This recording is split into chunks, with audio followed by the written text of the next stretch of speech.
Bonsoir à toutes et à tous. Déjà, merci d'être venus pour la première de ce cycle, du coup, de 5 tables rondes. On commence avec une conférence introductive sur la ville néolibérale avec Gilles Pinson, qui me fait plaisir d'être là ce soir.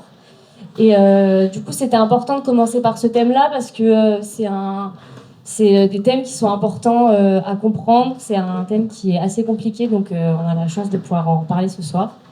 Et voilà, nous, on avait vraiment envie de faire ce cycle sur l'architecture doit-elle être politique. C'est un peu né des mobilisations. On s'est rendu compte qu'il y avait des questions dont on ne parlait pas du tout à l'école. Donc, c'est des thématiques qui ne sont pas exhaustives. On a fait une sélection sur un peu à notre propre appréciation. Donc, on espère que vous viendrez aux autres. Et voilà. Merci encore. C'est toi qui fais que c'est jaune,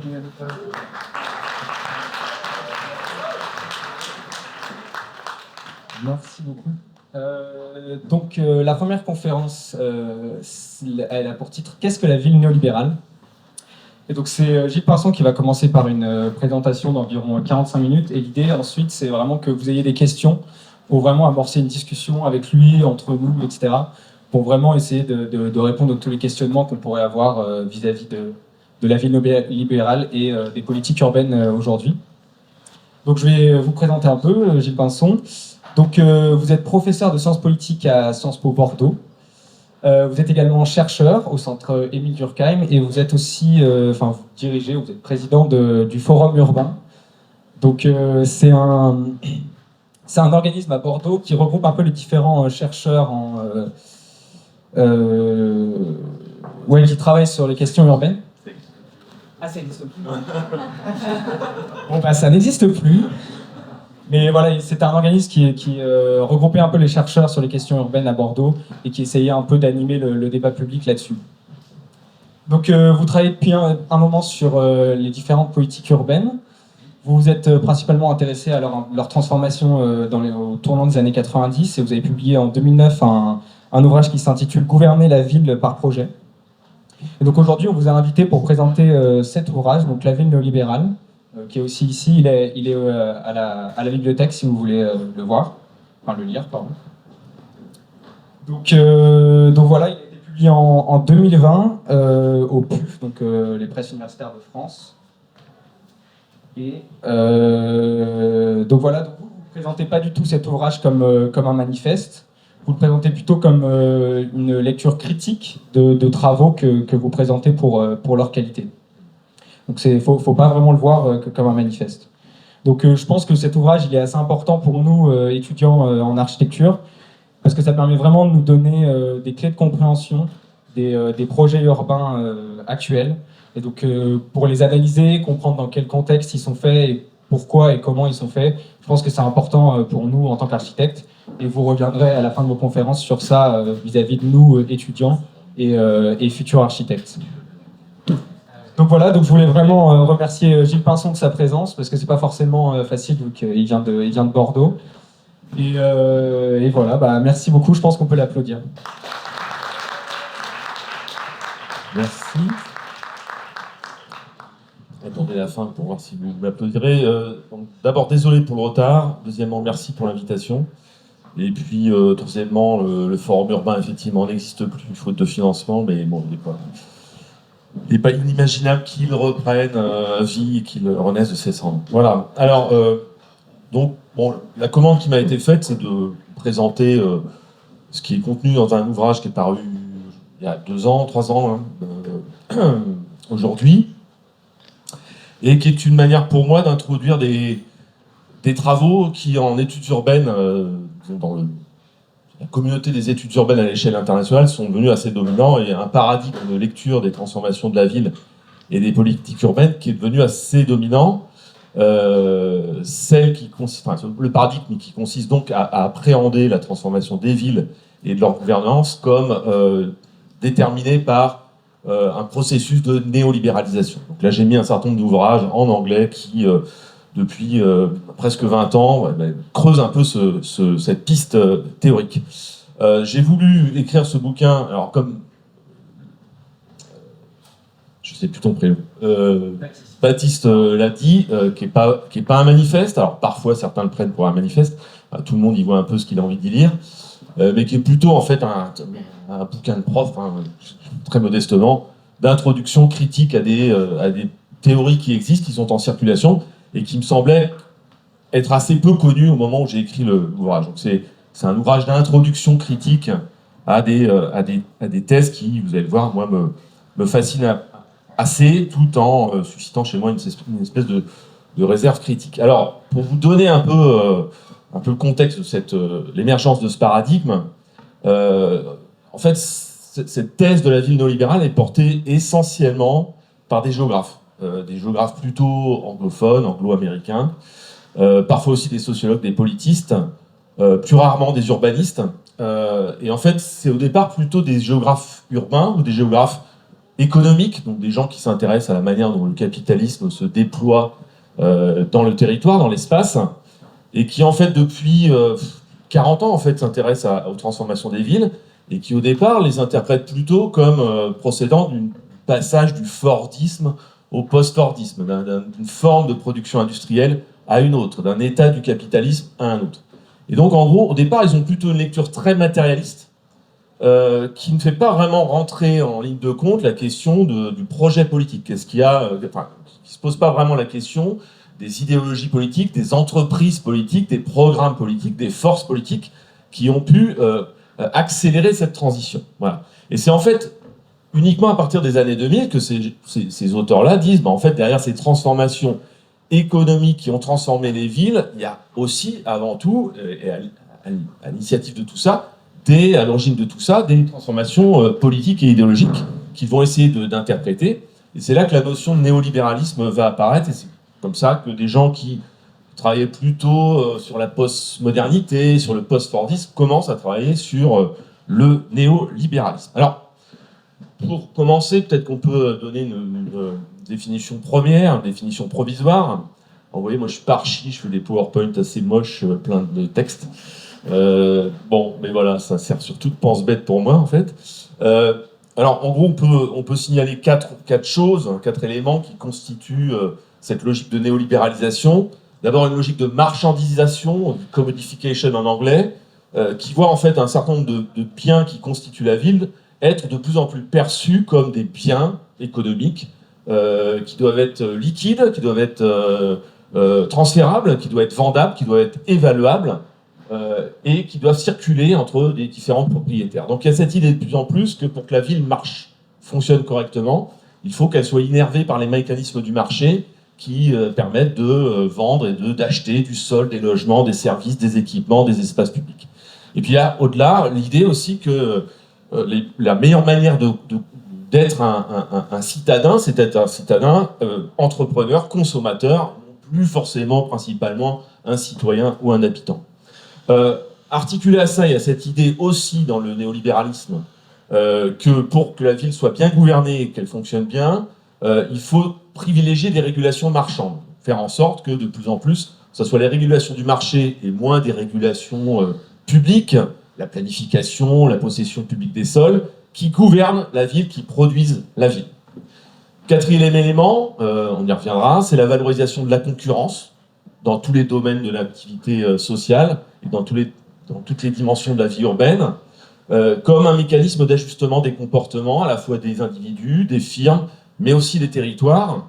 Donc il y a cette idée que le marché est une orthopédie, est une discipline qui doit guider le comportement des individus. Et on verra que c'est très ambigu, parce que c'est finalement moins le marché en tant que tel, ou la concurrence en tant que telle qui est valorisé, parce que parfois le néolibéralisme produit aussi des phénomènes de monopole. C'est plutôt un ethos marchand, un ethos compétitif qui est valorisé.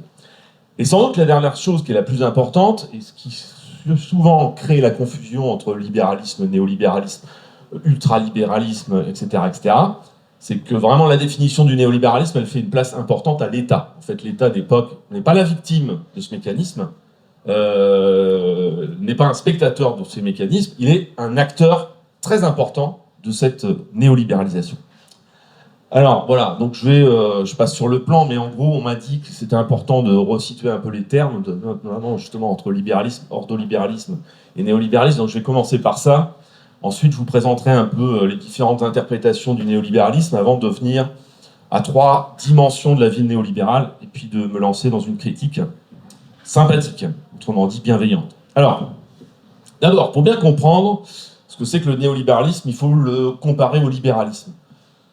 Le libéralisme n'a pas forcément bonne presse en France. On oublie souvent que quand même, au départ, c'est une philosophie politique qui essaye quand même de lutter contre l'arbitraire des pouvoirs autoritaires, des pouvoirs despotiques, et qui promeut les libertés individuelles. Alors certes, avant tout les libertés de commercer, mais progressivement aussi qui va promouvoir les libertés individuelles. Et au départ, ce libéralisme cherche plutôt justement à protéger ces libertés contre les intrusions de l'État. Bon. Et puis, en fait, les libéraux, parce que les libéraux, il y en a plein de sortes, et il y en a nombreux, c'est une longue tradition politique, même Keynes était un libéral, à partir des années 20-30, ils sont confrontés à quelque chose d'assez étrange, c'est-à-dire qu'ils pensaient que le marché, comme institution de régulation des rapports sociaux, était un mécanisme très fort qui allait s'imposer par la force de la raison et de la preuve, et ils sont confrontés dans les années 20-30 à l'économie planifiée soviétique, à l'économie de guerre nazie, puis au New Deal aux États-Unis, enfin, et toutes sortes de choses, de phénomènes qui voient l'État et les régulations publiques revenir fortement dans l'organisation des sociétés et des économies. Et donc, ils se disent, bah, le marché est en train de se faire bouffer par l'État, par les régulations publiques étatiques, et peut-être qu'on n'a pas assez pensé à protéger les institutions de marché, les institutions du marché. Peut-être qu'on n'a pas assez pensé à la manière dont l'État pouvait protéger les mécanismes de la concurrence, les mécanismes de la monnaie, etc. etc. Donc, voilà, ils se réunissent en 1938 dans un fameux colloque qui a été étudié par Serge Audier, un historien des idées. Et là, les libéraux se disent, bah, il faut qu'on refonde notre pensée et qu'on pense davantage aux institutions politiques qui vont permettre de protéger le marché. Voilà. Et ça va donner lieu, en fait, à deux familles de néolibéralisme. Un néolibéralisme plutôt modéré, plutôt européen, qu'on va appeler l'ordolibéralisme, qui est plutôt une pensée très présente dans l'Europe germanique, et qui va réfléchir notamment à comment on peut défendre, préserver les institutions des marchés libres. Et notamment, c'est les Allemands qui vont réfléchir à ça, parce qu'ils voient notamment l'hyperinflation dans l'entre-deux-guerres en Allemagne, et ils se disent, ben voilà, on n'a pas protégé la monnaie, on n'a pas pensé à une indépendance de la banque centrale qui émet la monnaie contre les interventions du pouvoir politique. Et donc le pouvoir politique a fait n'importe quoi avec la monnaie, il a fait marcher la planche à billets. Donc ça a créé de l'hyperinflation qui a dévalorisé la monnaie, qui a fait s'effondrer l'économie. Donc il commence à réfléchir à une institution qui va devenir centrale dans la pensée de l'ordolibéralisme allemand et puis qui ensuite va être exportée à l'échelle européenne, c'est l'indépendance de la banque centrale, celle qui produit, émet la monnaie.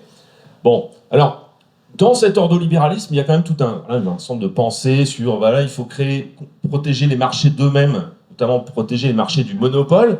Dans un marché spontané, se crée souvent une concentration, puis des monopoles. Et là, il commence à se dire, il faut créer des institutions qui vont casser et empêcher qu'émergent des monopoles. Donc en gros, l'idée, c'est le marché est une petite chose fragile qu'il faut préserver par des institutions et une intervention de l'État.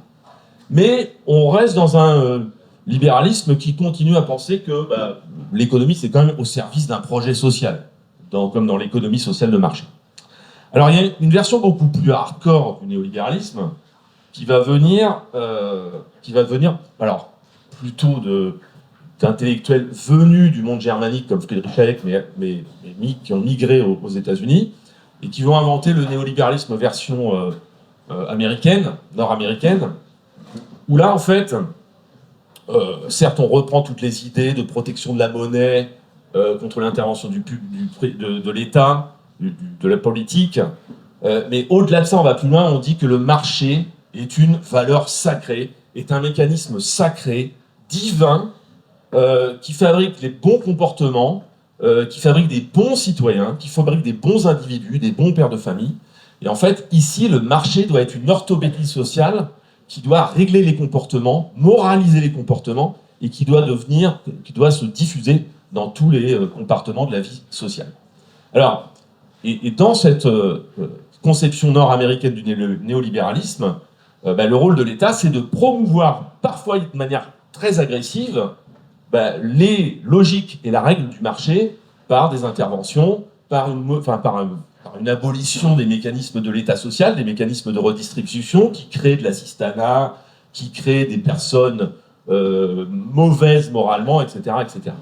Et ça va se faire de manière, y compris, assez autoritaire. C'est pour ça que Milton Friedman, par exemple, va être l'un des inspirateurs du programme économique de Pinochet au Chili. On a fêté, il y a quelque temps, les 50 ans du coup d'État, on a commémoré les 50 ans de la chute du gouvernement Allende. Le Chili va être le laboratoire d'un pays autoritaire où un État autoritaire promeut des mécanismes de marché en détruisant l'État social, en mettant au premier plan la protection de la propriété privée et plutôt de la protection privée des groupes dominants, parce que ces groupes dominants, les grands propriétaires, sont considérés comme étant les agents économiques les plus efficaces. Et bien entendu, tout ça va avec une moindre importance à accorder à la question des droits individuels qui était fondamentale dans le libéralisme politique classique. Alors, donc ça c'est un peu la généalogie du néolibéralisme. Maintenant, sur le marché intellectuel, il y a différents types de lecture du néolibéralisme. Je vous en présenterai essentiellement 3, et puis je vous présenterai ensuite comment les géographes qui ont théorisé la vie néolibérale ont un peu fait leur miel avec tout ça. Alors, la première lecture du néolibéralisme, c'est une lecture marxiste, incarnée par le grand géographe. Donc j'espère qu'on vous fait lire de manière obligatoire tous les travaux en école d'archi. Bon, j'ai pas trop d'espoir, mais parce qu'il n'est pas forcément très connu en plus. Bref, en France. David Harvey est un géographe marxiste. Il a inventé le matérialisme historique et géographique. Et en gros, il dit les marxistes n'ont jamais pensé l'espace dans leur approche marxiste. Et en gros, pour lui, le néolibéralisme, c'est tout simplement une affaire de renversement du rapport de force dans les rapports entre classes sociales. C'est une revanche de classe, c'est une revanche de la classe dominante qui s'était vue un peu spoliée par toutes les avancées de l'État-providence, des États-providence pendant les 30 Glorieuses, qui s'est vue un peu spoliée par l'instauration du Fordisme, cette idée un peu folle mise en place par un entrepreneur fascisant, Henry Ford, qu'il fallait payer davantage les ouvriers pour qu'ils achètent des voitures, et qui a ensuite inspiré tout un tas de programmes publics et privés de redistribution de la valeur pour que davantage de groupes sociaux soient intéressés au capitalisme. Bon, ça, c'était le Fordisme, et après est venu le post-Fordisme, la dérégulation de ces institutions du Fordisme, et en fait, David Harvey dit qu'à un moment donné, il y a des révoltes fiscales dans la bourgeoisie, dans les années 70, ils veulent plus payer pour les pauvres, ils veulent plus payer pour les minorités ethniques, et donc c'est une revanche de classe qui est à l'origine d'entreprises politiques comme celle de Thatcher en Grande-Bretagne ou celle de Reagan aux États-Unis. Donc voilà, c'est tout simplement un renversement du rapport de force entre les groupes sociaux, et ça va se traduire par des politiques publiques qui passent du welfare to people, on redistribue en direction des gens, à welfare to capital, on redistribue plutôt en faveur des détenteurs du capital, au prétexte que c'est eux qui portent la croissance, qui portent l'innovation, etc., etc. Il y a une autre lecture du néolibéralisme, alors vous verrez que c'est pas forcément incompatible, mais une lecture plutôt portée par Bourdieu et ses acolytes ou ses disciples, qui dit, les approches marxistes c'est bien sympa, mais derrière, on ne voit jamais quel est l'agent, quels sont les acteurs concrets qui portent cette révolution. Et surtout, ce marxisme un peu primitif a un peu tendance à oublier que dans toute cette affaire, l'appareil d'État a joué un rôle. Et donc, Bourdieu et quelqu'un comme Loïc Vacan dit, en fait, ce qui déclenche la bascule néolibérale, c'est aussi et surtout des renversements de rapports de force au sein des administrations de l'État, avec des gens qui sont plutôt promoteurs de solutions néolibérales qui deviennent de plus en plus forts au détriment des défenseurs des approches plutôt keynésiennes. Donc si on veut comprendre la genèse des politiques néolibérales, il faut regarder au sein de l'État les rapports de force qui ont pu se jouer entre administrations, entre différentes disciplines, entre différentes écoles d'économistes qui agissent au sein de l'État. Et tout ça, en tout cas, produit effectivement ce que raconte Loïc Vacan dans ses travaux, le fait que de plus en plus l'État considère que voilà, le welfare ça coûte trop cher et qu'il faut alléger la main gauche de l'État et son poids. La main gauche, c'est celle qui éduque, qui soigne, qui torche. À sa main droite, celle qui punit. Et puis enfin, il y a la lecture foucaultienne, donc tous les héritiers de Foucault, et Foucault lui-même, parce que Foucault est un des premiers à avoir un peu réfléchi à la question du néolibéralisme dans les années 70, dans ses cours au Collège de France. Et en gros, en fait, Foucault, lui, ne s'intéresse pas tellement à la question de savoir comment ça arrive, par qui ça arrive, et qui sont les groupes sociaux porteurs. Il constate simplement qu'il y a des mécanismes de gouvernement des sociétés qui changent. Et que progressivement, on passe d'un État qui cherchait à former des citoyens dociles, obéissants, prenant pas d'initiative. Et l'incarnation de ça, c'était l'école, c'était l'usine fordiste avec sa division très étroite du travail. De plus en plus, on voit un État qui dit au contraire, non, on veut des citoyens entrepreneurs qui prennent des initiatives, disrupteurs, voilà, et tout un tas de mécanismes, d'instruments de politique publique commencent à vouloir créer ce qu'ils appellent des nouvelles subjectivités, donc créer des individus entrepreneurs. C'est-à-dire que par exemple, sur le marché du logement, on ne va pas vous loger en vous donnant un logement social. On va plutôt vous dire, voilà un bon, et va te démerder sur le marché du logement. Voilà. Donc on va essayer de créer des individus entrepreneurs. Alors, nos géographes dont je parlais au début, en fait, ils vont faire la synthèse de tout ça. Ils vont dire, nous on reprend tout ça, on reprend la lecture matérialiste, on reprend la lecture constructiviste qui s'intéresse aux mécanismes de transformation des politiques publiques, on s'intéresse aussi à l'approche foucaultienne, et notamment à la manière dont elle est sensible à la diversité des formes de néolibéralisme, et on va appliquer tout ça à la vie. Bon, je vais assez vite, et je vous présente justement cette application à la vie.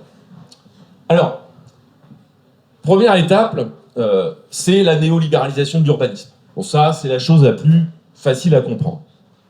En fait, ce qui va se passer, c'est que tout un tas de changements macroéconomiques, macro-politiques vont avoir des effets sur les politiques urbaines et vont faire que les politiques urbaines vont passer de plus en plus de politiques de la demande, de soutien à la demande, donc de soutien aux habitants, de production de dispositifs de redistribution, à des politiques de l'offre, visant plutôt à soutenir les opérateurs économiques. Alors, d'abord, au niveau national, vous avez des bouleversements en Grande-Bretagne, aux États-Unis, avec des politiques qui renoncent par exemple à soutenir les activités industrielles, à soutenir les industries publiques, qui décident de diminuer la voilure de l'État-providence. Voilà. Donc le cas archétypique, c'est celui de la Grande-Bretagne, où voilà, on dit, Margaret Thatcher dit, on va arrêter de soutenir les vieilles industries qui sont déficitaires, qui ont été nationalisées, qui sont des bastions syndicaux, et on va plutôt spécialiser la Grande-Bretagne sur ce qu'elle a toujours su faire, de la finance. Donc voilà, on arrête le soutien aux industries, et tout ça va bien entendu avoir un effet très fort sur des villes qui, dans les années 70, vous êtes trop jeune pour vous en souvenir, mais qui étaient toutes des villes industrielles, même Paris était une ville industrielle. Voilà.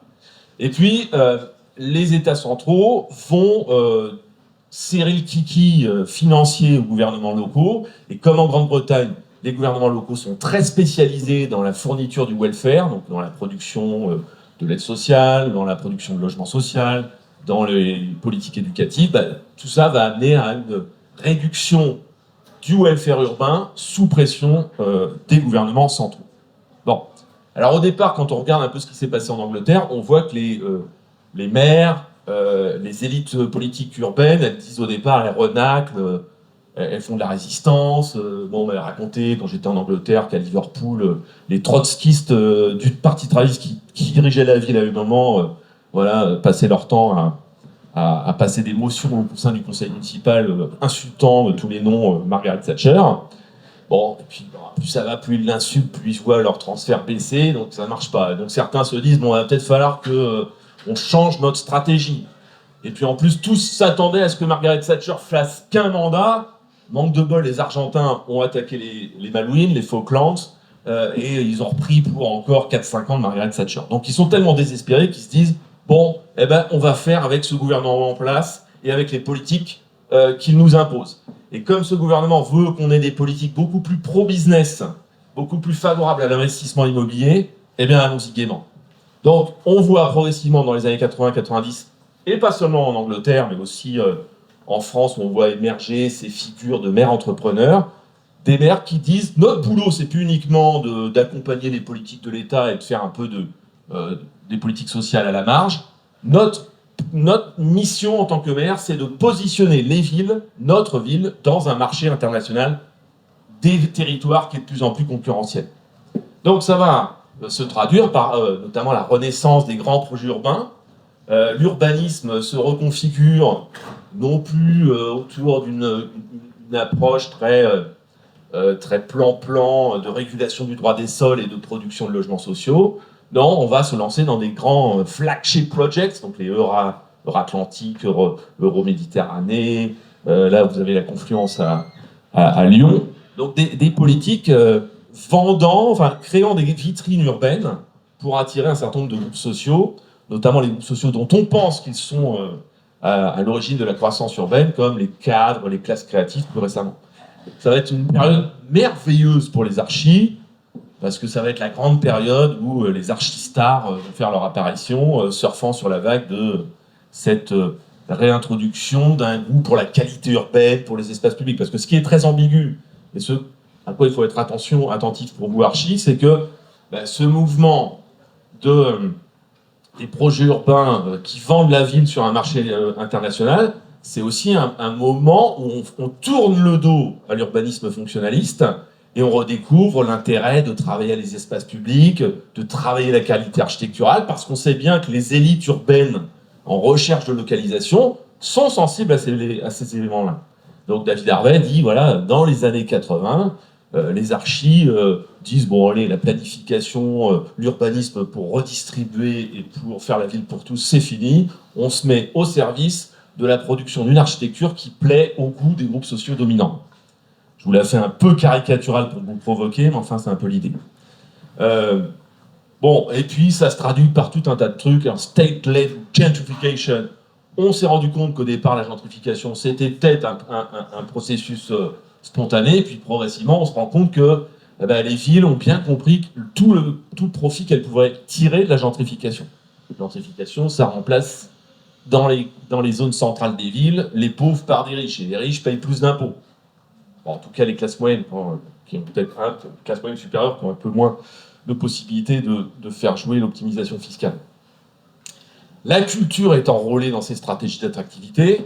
Alors moi, je vous ai mis cette affiche du voyage à Nantes, parce que moi, je suis nantais, et la parabole des politiques culturelles à Nantes sur 20-30 ans est absolument incroyable, parce qu'au départ, c'est toujours le même acteur, Jean Blaise, le grand pape des politiques urbaines nantaises, qui au départ est un petit patron de MJC de banlieue, et qui devient le grand Manitou des politiques urbaines nantaises qui vont rendre cette ville grise, triste, confère la chanson de Barbara, pour en faire une ville ultra sexy.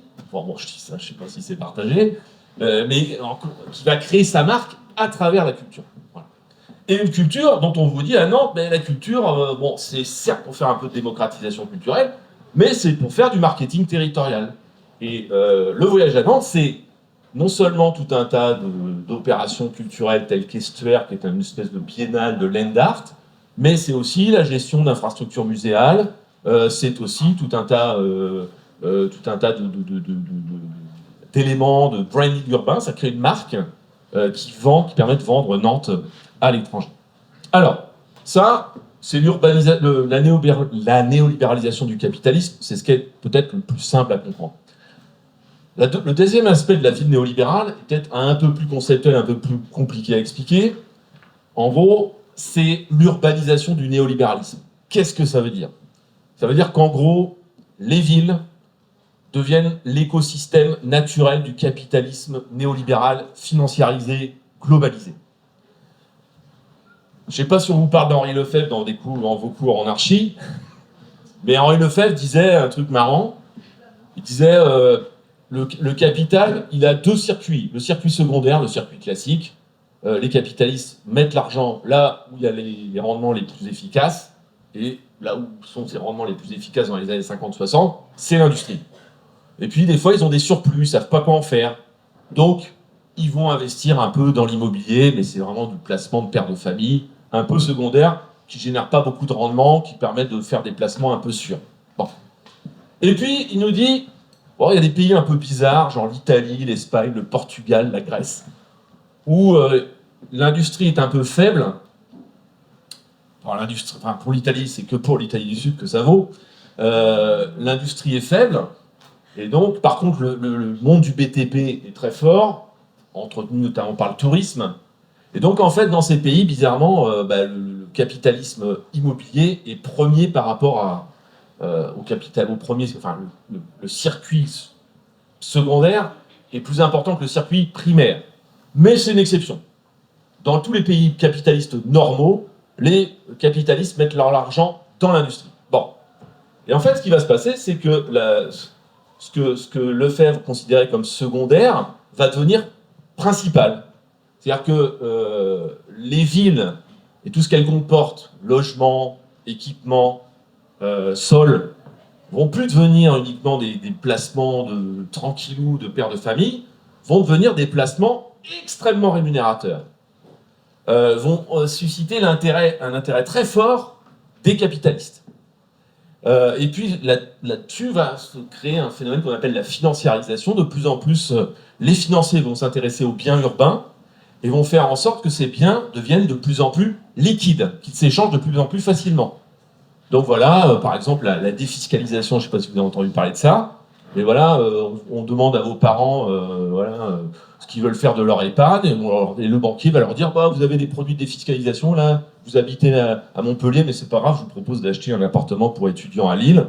Quelqu'un va le gérer pour vous, ça va vous ça va vous rapporter un peu d'argent. Vous n'aurez pas besoin de vous occuper du choix des locataires. Vous n'aurez même pas besoin de savoir quel produit vous avez acheté. C'est un produit financier comme un autre, qui peut se vendre, qui peut se céder comme un autre. Voilà. Ça va valoir aussi, bien entendu, pour les prêts immobiliers.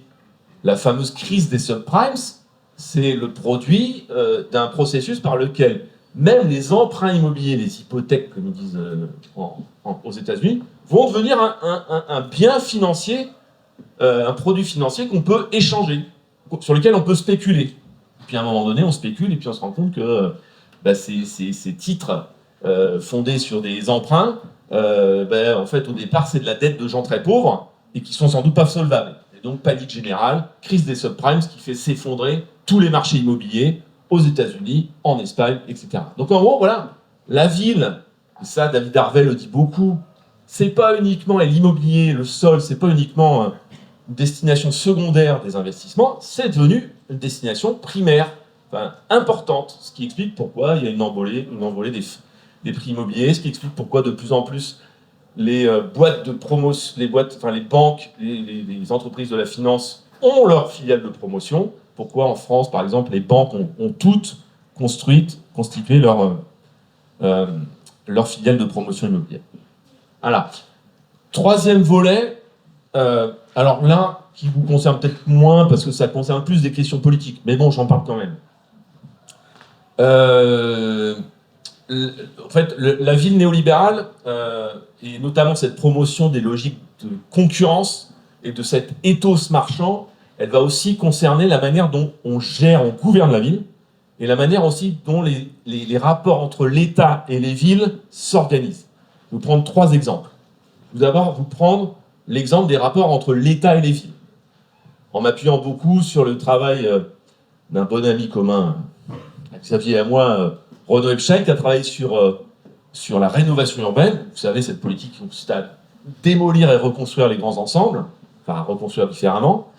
Et en fait, Renaud Epstein dit, il y a une époque, pour venir en aide aux quartiers en difficulté, aux villes en difficulté, on distribuait de l'argent en fonction du degré de pauvreté, de deprivation, je ne sais pas comment on dit en français, de dénuement des territoires. Aujourd'hui, de plus en plus, à travers la promotion de logiques d'appel à projet, l'État tend à distribuer ses subsides, ses transferts, dans un cadre très compétitif, celle des appels à projets, qui amène les territoires à essayer de comprendre ce que l'État attend d'eux. Voilà. Et donc, en tout cas c'est la thèse de Renaud, l'État ne distribue plus forcément nécessairement à ceux qui ont le plus besoin, mais à ceux qui savent se montrer, aux territoires qui savent se montrer les plus entrepreneuriaux, les plus innovants, et qui savent montrer une certaine conformation à ces attentes. Donc ça, c'est le premier aspect. Deuxième aspect, c'est ce que certains ont appelé le virage post-politique et illibéral de la gouvernance urbaine. Je vous disais tout à l'heure, néolibéralisme peut comporter des dimensions illibérales. Dans le néolibéralisme, la question de la transparence démocratique n'est pas forcément une préoccupation très forte. Bon. Et ça va se traduire dans la manière dont de plus en plus les villes sont gouvernées. Et ça a été beaucoup étudié là encore par les camarades britanniques, qui disent comment de plus en plus la gouvernance des villes a tendance à échapper aux institutions représentatives classiques que sont les conseils municipaux, pour être de plus en plus prise en charge par des agences, par des réseaux d'acteurs, par ce qu'ils appellent des quasi-non-governmental organizations, des clubs, des partenariats publics-privés, etc., etc.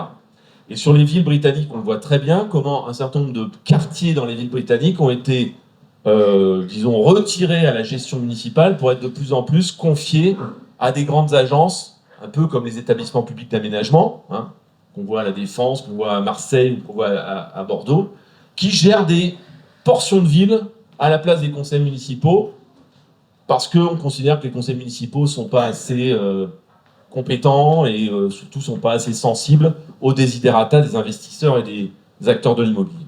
Voilà.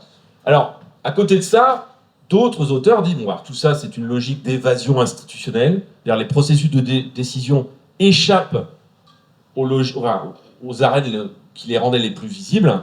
Et puis, à côté de ça, vous avez des logiques de dépolitisation qui consistent notamment à considérer qu'il y a des enjeux de compétition territoriale qui sont trop forts, trop importants pour être exposés à trop de débats et à trop de disputes démocratiques. Voilà.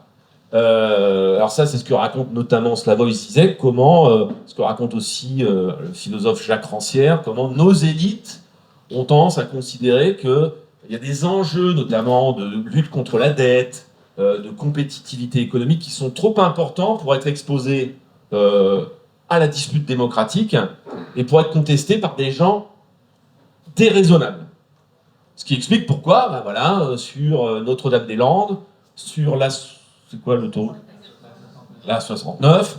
Bon, vous ayez un déferlement, un déchaînement de violence contre des acteurs déraisonnables, jugés comme déraisonnables, qui se mettent en travers de cette raison économique supérieure.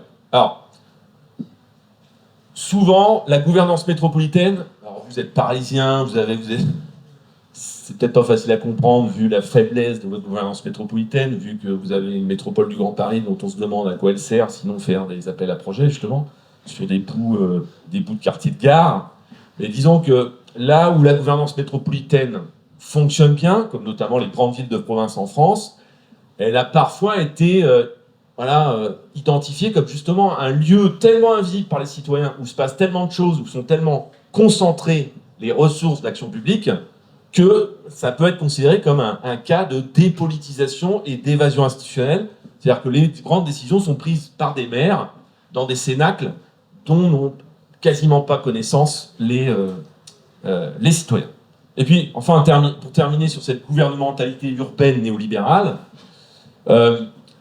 beaucoup de travaux, notamment de sociologues ou d'anthropologues, ont montré comment, à travers un certain nombre de dispositifs matériels, à travers un certain nombre d'incitations, à travers un certain nombre de modalités d'organisation des espaces, on essayait de créer une orthopédie des corps, on essayait d'éduquer les corps urbains. Voilà. Alors le cas le plus typique, là j'ai repris le cas de la gare Saint-Lazare à Paris. Qu'est-ce qu'il y a derrière cette volonté de transformer les quais, les halls de gare en centres commerciaux ? Bon, alors, sans doute des enjeux de gestion, sans doute que la SNCF veut se recentrer sur ce qu'elle sait faire rouler des trains, et encore. Bon, mais derrière, on peut aussi voir voilà, cette idée que tous les espaces doivent être conquis pour diffuser les modes de consommation les plus légitimes dans la ville, les modes de consommation, les modes de comportement consommatoires, consuméristes. Voilà. Donc, un hall de gare, c'est pas fait pour traîner dans la salle d'attente, c'est pas fait pour passer la nuit, c'est fait pour circuler et consommer. Voilà, et on pourrait multiplier les exemples, il y a des très beaux travaux sur notamment comment les espaces publics à Las Vegas ont été purgés de toutes les activités non consuméristes, non liées à la consommation, que sont les activités politiques, de déambulation, etc., etc. Voilà. Alors, je suis désolé, je suis dans les temps, ou c'est Robert Boulin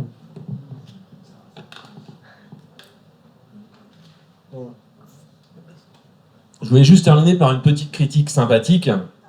Alors, je vais d'abord commencer par le côté sympathique. Moi, dans mon cheminement intellectuel de chercheur, ces travaux m'ont beaucoup intéressé.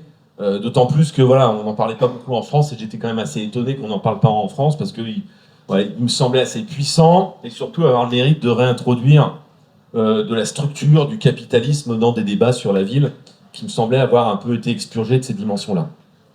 Ce que je trouve aussi intéressant, c'est notamment la réflexion sur l'État. Voilà, encore une fois, et c'est sans doute le plus important à retenir, le néolibéralisme, c'est surtout pas la disparition de l'État. Donc moi, je suis vraiment pas pour se débarrasser de la notion. Néanmoins, j'y vois un certain nombre de limites à ces travaux, et je vais aller très vite là-dessus. Limites descriptives, c'est-à-dire que les travaux sur le néolibéralisme, notamment les travaux en anglais, ont tendance à dire que voilà, tous les pays ont été balayés, toutes les villes ont été balayées par l'onde néolibérale. Bon, c'est plus ou moins vrai, et ce qui est un peu pénible parfois, c'est que nos amis anglo-saxons, c'est vrai, ont été traumatisés par Reagan et Thatcher, on peut les comprendre, mais ont tendance à penser, à postuler que voilà, ce qui s'est passé chez eux s'est passé partout pareil ailleurs. Bon, donc on a beau leur dire, ouais, bah, écoutez, chez nous, par exemple en France, il me semble que voilà, il y a encore le welfare urbain, le socialisme municipal, la planification urbaine, la régulation publique des sols, des villes, même si c'est compliqué, même si on est toujours dans une course contre la montre, avec les logiques de marché, elle est encore assez présente. Donc il y a une espèce d'ethnocentrisme un peu agaçant dans ces travaux, consistant à dire que voilà, de toute façon, vous inquiétez pas les gars, ce qui est arrivé chez nous va arriver chez vous, donc préparez-vous, hein, voilà. Bon, oui, bah, sauf qu'on peut aussi imaginer qu'il y ait des trajectoires politiques, historiques, dans des pays et dans des villes qui ne soient pas les mêmes. Limite analytique, bon, les définitions sont floues, mais ça, à la limite, c'est pas le plus grave. Ce qui est un peu pénible, c'est le côté un peu omniprésent et omnipotent de cette variable. C'est-à-dire omniprésent, c'est-à-dire que dans tout, il va y avoir du néolibéralisme. Voilà, là où on est, c'est du néolibéralisme. Normalement, ça devrait être le Crous qui s'occupe de ça. C'est quoi ce truc-là où on privatise la distribution de bière, où on paye sa bière au prix du marché? Peut-être pas, j'en sais rien. J'espère que je la paierai pas. Voilà, donc à la limite, voilà, les espaces, les interstices où en gros la production publique des biens ou la production étatique des biens peut être considérée comme néolibérale. La participation citoyenne peut être néolibérale. Le projet urbain, ça peut être néolibéral. Donc c'est un peu omniprésent et c'est un peu pénible. Et puis omnipotent, c'est cette idée que ça explique tout. Que dans tous les cas, ça explique tout. Que c'est l'explication suprême de tous les mécanismes. Bon, moi, je suis plutôt... c'est mon côté social-démocrate indécrottable. Pardon, excusez-moi. J'aurais plutôt tendance à dire que voilà, il peut y avoir des logiques de néolibéralisation, mais on peut très bien considérer qu'elles cohabitent avec d'autres logiques de transformation sociale, liées à des processus technologiques, à des changements sociaux, dans les mentalités, dans les pratiques, etc. Donc il n'y a pas de raison de penser que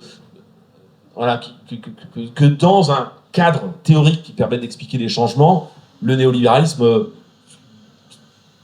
nécessairement l'emporte sur tout. Et puis, limite normative.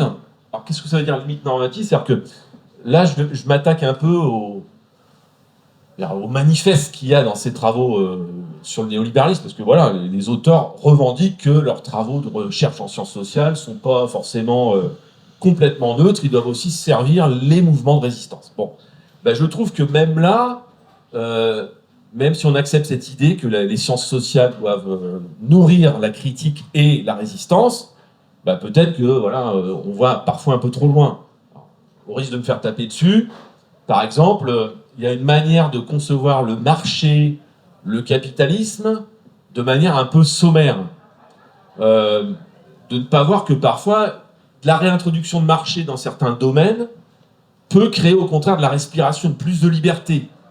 Voilà, par exemple, en Italie, on essaye de recréer, dans l'Italie du Sud, en Sicile plus particulièrement, de recréer un marché agricole qui échappe à la mafia, qui échappe à la régulation trop forte par la mafia et par les pouvoirs politiques.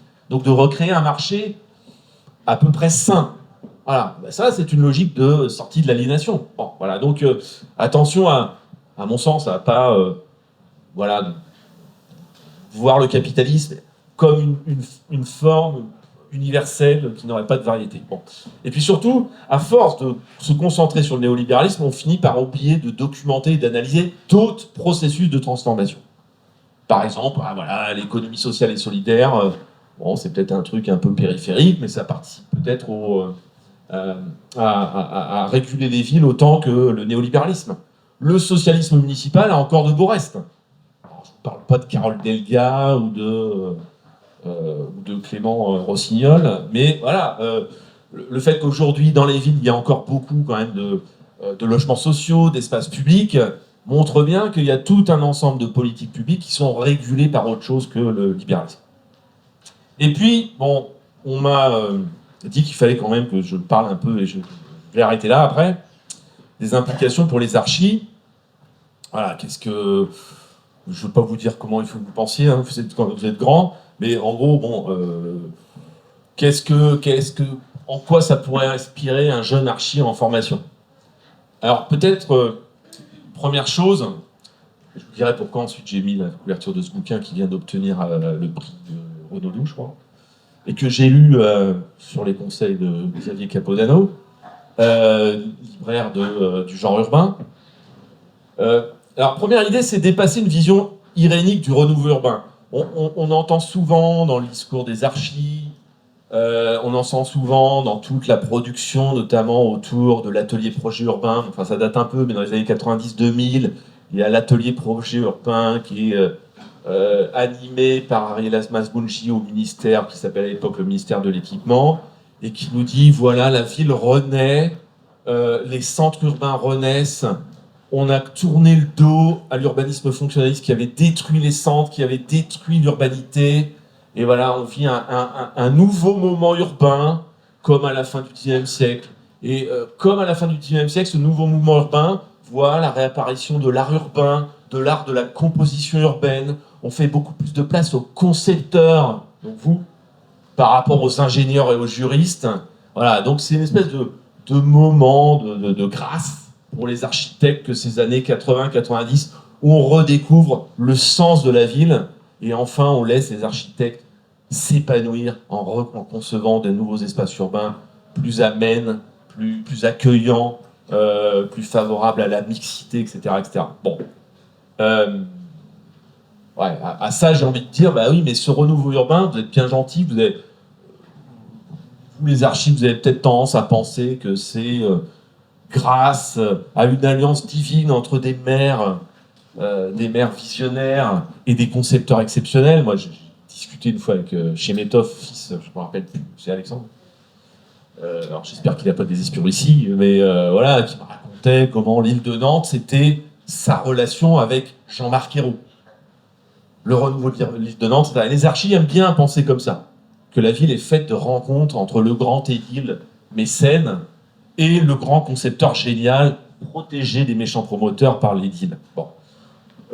Bon, moi, ce que j'ai envie de répondre aux archis qui pensent comme ça, bah oui, mais bon, ce renouveau urbain, cette renaissance des centres-villes, cette renaissance de la composition urbaine, il arrive aussi dans un moment socio-économique et politique particulier où les élites veulent revenir en centre, veulent regoûter au plaisir de la ville après avoir goûté au plaisir de la suburbanité, des banlieues. Et tout ça, effectivement, va créer effectivement un marché nouveau pour les archis. Mais voilà, essayez de voir un peu qu'il y a derrière ce renouveau urbain et comment voilà, il est porté aussi par une transformation économique profonde et aussi par des logiques d'exclusion, parce que ce que raconte bien David Harvey dans le bouquin que je vous montrais au tout départ, Condition of Postmodernity, en fait, à partir des années 80-90, les archis retrouvent un peu d'énergie et d'espoir en l'avenir parce qu'on leur demande voilà, de fabriquer de la beauté. Pas uniquement de fabriquer de la ville et du mètre carré de logement, mais de la beauté. Et donc quand il dit, voilà, c'est le passage à la postmodernité, on abandonne les grands espoirs de transformation de la vie par la ville et l'urbanisme à une pratique architecturale qui va répondre à des besoins et à des aspirations de niche de certains groupes sociaux. Et ça, c'est ce que raconte très bien Kevin Lambert dans Que notre joie demeure. Alors, Kevin Lambert, c'est un auteur canadien qui raconte l'histoire de Céline Wachowski, qui n'existe pas, hein, mais qui est une architecte montréalaise, très célèbre, très riche, mais qui se pense de gauche, et qui va être retenue pour créer le siège social d'une grande entreprise qui pourrait être Amazon, mais qui s'appelle, je ne sais plus, WeBuy, je crois, dans son roman. Et en fait, cette architecte va être confrontée à des mouvements de gens qui lui disent « ton projet participe à la gentrification et à tuer la vie sociale et à débarrasser Montréal de ses pauvres ». Donc elle va être plongée dans des affres de perplexité parce qu'elle qui pensait être avant tout un acteur culturel découvre qu'en fait elle est une actrice du capitalisme mondialisé. Voilà. Donc, alors, reconnaître la contribution de certains architectes aux growth machines. Alors, c'est quoi les growth machines? C'est une théorie américaine qui dit, voilà, la renaissance des villes américaines, la renaissance des centres urbains américains à partir des années 80, Chicago, Los Angeles, New York, elle est portée par des machines de croissance, des alliances entre des politiques, les intérêts de la finance, les intérêts du capitalisme immobilier, et là-dedans font partie de ces machines, font aussi partie des grandes firmes d'architecture, notamment aux États-Unis. Voilà. Donc, voilà, il faut toujours avoir en tête que voilà, un architecte, c'est un acteur de marché, et un architecte peut toujours potentiellement être pris dans cette logique très capitaliste. Mais vous le savez sans doute. Et puis enfin, voilà, repolitiser la fonction et la pratique de l'architecture, je ne sais pas comment ça peut se traduire. Est-ce que ça veut dire faire que du logement social? J'en sais rien. Est-ce que ça veut dire arrêter de construire? J'en sais rien. Mais en tout cas, voilà, c'est sûr que cette ville néolibérale, comme d'autres acteurs, les architectes, ont participé à la produire et à la faire advenir. Voilà, je vous remercie, en espérant avoir pas été trop long ni trop rapidement.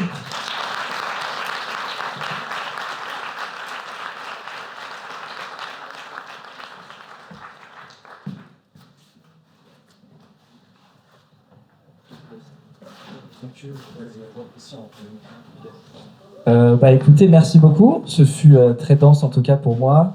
J'avoue, j'ai pas tout compris. J'espère que vous avez posé pas mal de questions parce que c'est un peu chaud. Voilà. Et donc, est-ce que quelqu'un veut poser une question? Je sais pas s'il y a des questions tout au fond. Il faudra peut-être parler à haute voix. Qui veut se lancer? Toi, peut-être. Non, j'en ai peut-être. Est-ce qu'au moment où vous avez commencé à en parler en France, vous avez dit que les marques étaient beaucoup importées? Est-ce que c'était parce que ça existait moins en France qu'on l'entendait moins ou juste en sorte de pas? Et est-ce qu'on a aidé un petit peu de comment c'est arrivé? Est-ce que c'est arrivé de la Grande-Bretagne? Alors, deux éléments de réponse. Pourquoi on a mis plus de temps pas forcément à adopter, mais à considérer cette lecture? Je pense que d'abord, on a été moins touchés. Voilà. Le fait est que lorsque Reagan et Thatcher arrivent au pouvoir aux États-Unis ou en Grande-Bretagne, nous, c'est la gauche qui arrive au pouvoir. Bon, donc ça a pu. Et même si la gauche a subi, selon certains, à cette époque, une conversion au marché, elle est restée sans doute beaucoup moins importante que... Et puis deuxième élément, ce qui est très frappant lorsqu'on regarde la teneur du débat intellectuel, notamment aux États-Unis, c'est qu'on constate que la pensée critique, et notamment la pensée critique marxiste, est beaucoup plus présente qu'aujourd'hui en France. Et les pensées critiques sont aussi beaucoup plus présentes. Je crois que nous, en France, on a vécu un moment de refoulement des théories marxistes, structuralistes, très critiques après les années 60-70, où le marxisme était très dominant. Et du coup, on a été très marqué par une espèce de reflux de ces pensées au profit de pensées beaucoup plus micro, beaucoup plus sensibles à la variété des contextes, et beaucoup, enfin, en gros, mais tirant le frein à main de la montée en généralité théorique. Voilà. Et même, d'une certaine manière, Bourdieu, qui a été très dominant dans les années 80-90, l'a été par une approche produisant de la théorie relativement micro, et pas de la grande théorie comme ça. Voilà. Et puis, bon, voilà, après, on a eu la sociologie de l'organisation, la sociologie de l'action publique, qui était plus sensible à la variété des acteurs, la variété des logiques à l'œuvre dans la production de la ville, et qui, de fait, en est devenue beaucoup plus réticente à ces grandes théories très généralisantes et qui tentent d'isoler une variable massive qui fait tout changer.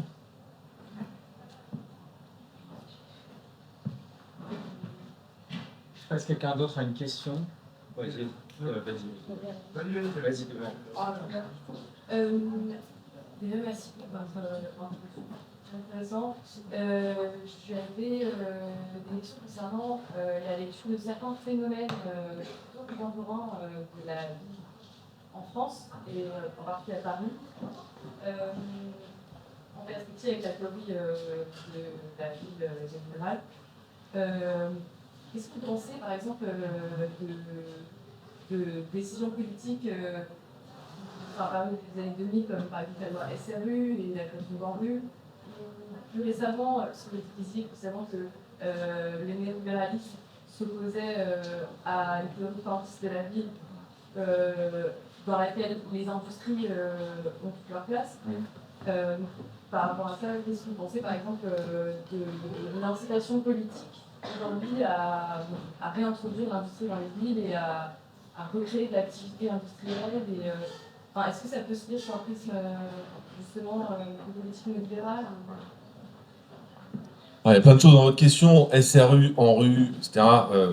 Et puis la question de l'industrie et de la réintroduction de l'activité industrielle.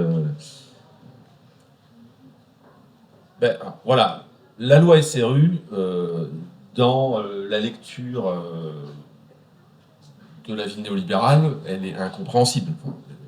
La loi SRU, donc pour ceux qui ne connaissent pas, notamment son article 55, je crois, qui au départ impose dans des agglomérations d'un certain seuil démographique 20%, puis 25% de logements sociaux.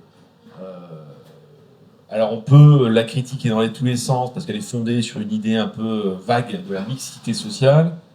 Elle est fondée sur peut-être une vision un peu utopique du logement social qui est nécessairement voué à loger les plus pauvres, etc. Bon, et en tout cas, elle porte quand même une volonté de maintien d'une certaine diversité sociale dans les villes qu'on ne peut absolument pas comprendre, à mon sens, à travers la lecture de la vie néolibérale. Bon, de la même manière, l'ANRU, alors, mon collègue Renaud Epstein lit l'ANRU surtout au travers des rapports entre l'État et les territoires. Et il dit, voilà, avant, on avait la politique de la ville, et la politique de la ville, c'était une politique partenariale, avec des objectifs définis localement pour chaque quartier par l'État, le département, la région, les villes, etc. Et on est passé à une politique ultra descendante sur la base d'appels à projets, et qui met en concurrence des... Voilà. Donc, je pense que Renaud sera d'accord si je lui faisais dire que, d'une certaine manière, la modalité de distribution des financements a des aspects néolibéraux, mais la loi, la pratique de l'ANRU, c'est quand même une pratique d'investissement massif dans les quartiers populaires, alors qui cherche certes à civiliser les populations des quartiers populaires par la présence des classes moyennes, par la présence espérée des classes moyennes, et ça c'est peut-être éminemment critiquable, mais je n'y vois pas non plus énormément de traces du néolibéralisme. Et puis ce que vous dites, voilà, sur le souci nouveau qu'on a par exemple, du maintien, alors du maintien en général et du maintien dans les zones plus centrales, des activités industrielles, artisanales, logistiques. Effectivement, moi, c'est quelque chose que je rencontre localement. Je l'ai rencontré quand j'ai travaillé sur Lyon, je l'ai rencontré en travaillant sur Bordeaux, notamment les tenants du grand projet de ville pour la rive droite à Bordeaux, où sont concentrés l'essentiel des HLM à Bordeaux. Notamment avec ce discours consistant à dire mais nous il faut qu'on maintienne des activités industrielles, artisanales, logistiques qui permettent d'employer des gens avec des basses qualifications pour qu'ils puissent trouver encore de l'emploi chez eux, enfin proche de chez eux. Voilà. Donc c'est pour ça que bon voilà, certes l'obsession de la compétitivité, l'obsession de la croissance et l'obsession pour l'attraction d'un certain nombre de populations dans les villes peut relever en France du néolibéralisme, mais il y a plein d'autres aspects des politiques urbaines qui, à mon sens, ne peuvent pas être lus ni interprétés par le néolibéralisme. C'est pour ça que moi je dis neoliberalization is not enough. On ne peut pas considérer que c'est la seule inspiration, la seule ligne idéologique qui détermine les politiques urbaines. Et ça, à la limite, sans... on pourrait en parler, mais c'est... À la limite, en France, c'est quasiment plus les villes de gauche qui ont été plus néolibérales que les villes de droite. Parce que les villes de droite sont restées libérales. Ils s'en foutaient un peu, ils laissaient faire. Mais bon, on pourrait parler de la différence entre Alain Juppé et Gérard Collomb. Je ne sais pas si ça vous intéresse. Merci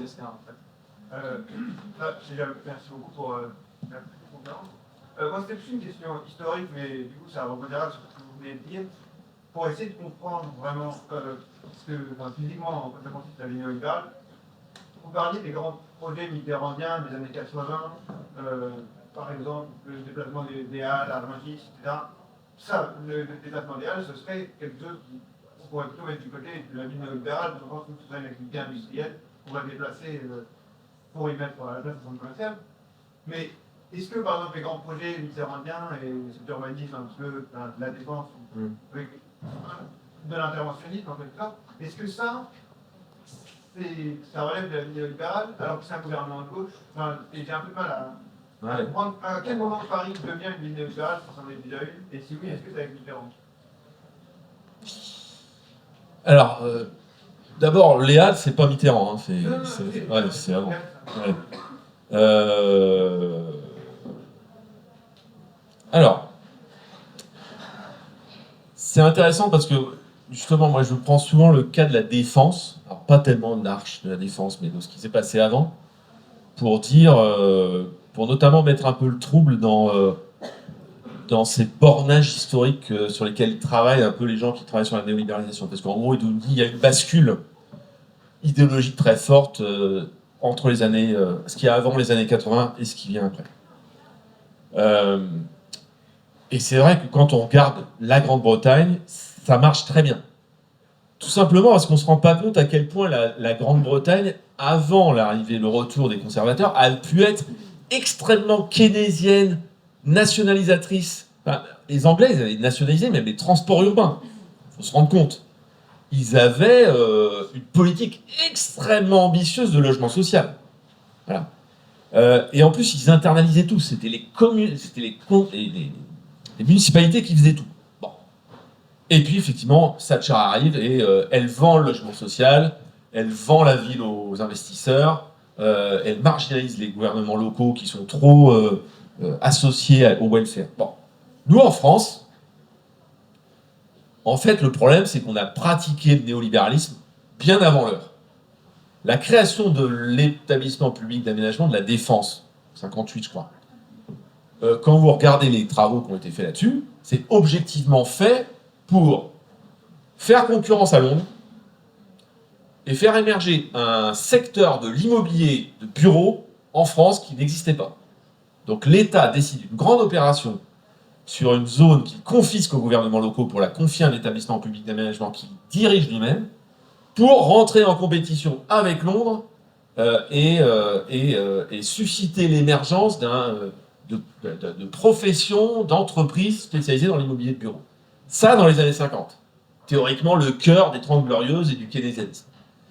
Et donc, c'est là que je dis, et puis quand on regarde d'autres choses, et notamment quand on regarde l'Europe du Sud, c'est pour ça que je me bats toujours avec nos amis anglophones, parce que Ok, ça marche pour vous, mais regardez l'Europe du Sud. Par exemple, eux, ils avaient nationalisé le transport urbain. Ils avaient internalisé tout un tas de fonctions liées à la production de l'eau, à l'assainissement, etc. Nous, depuis le fin du XXe siècle, on pratique la délégation de services publics. On a fait émerger des grandes boîtes, alors privées, mais souvent très proches de l'État, à qui on délègue localement la production de ces biens-là. Et on regarde en Italie, en Espagne, c'est à peu près la même chose. C'est-à-dire qu'on avait des formes de production déléguées, donc privatisées d'un certain nombre de biens urbains, dès la fin du XXe siècle, et d'une certaine manière, les 30 Glorieuses, le keynésianisme n'ont pas changé grand-chose à ça.